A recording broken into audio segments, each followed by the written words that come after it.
Alamin naman natin ang mga balita mula sa Mindanao.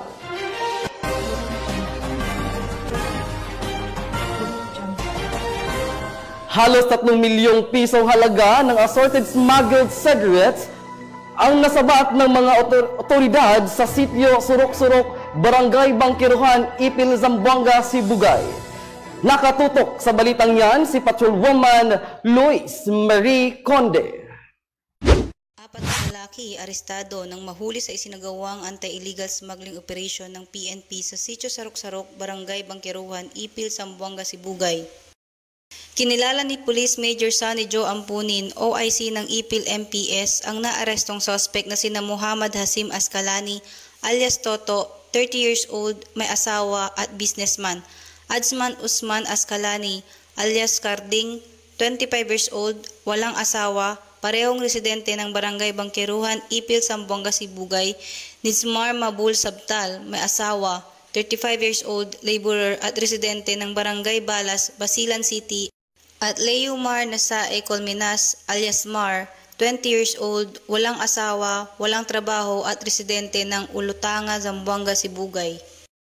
Ayon kay Police Major Ampunin, bandang alas 3 ng madaling araw nito lamang Enero 19 ng taong kasalukuyan nang maaresto ang mga sospek sa sitio Surok-Surok, Barangay Bangkiruhan, Ipil, Zamboanga, Sibugay ng mga operatiba na pinangungunahan ni Police Major Joel J. Custodio, lead unit at personnel ng RSOU RID-9 at sa tulong ng Ipil MPS, nasabat ang 80 kahon ng iba't ibang uri ng sigarilyo na tinatayang 2.8 milyong halaga. May nakuhang 20 kahon ng Champion, 19 na Canon, 20 kahon ng San Marino Red, 20 kahon ng Delta at 1 kahon ng Ford cigarette.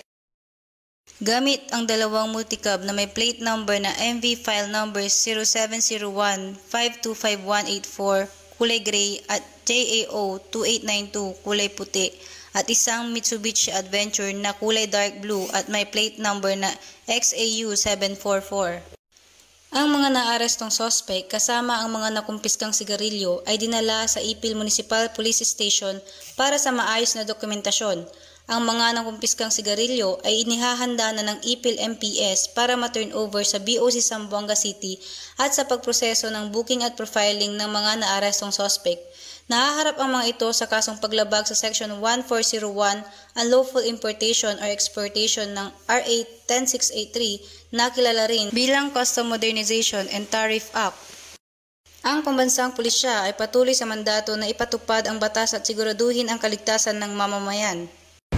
Mula rito sa Zamboanga Peninsula, nagbabalita.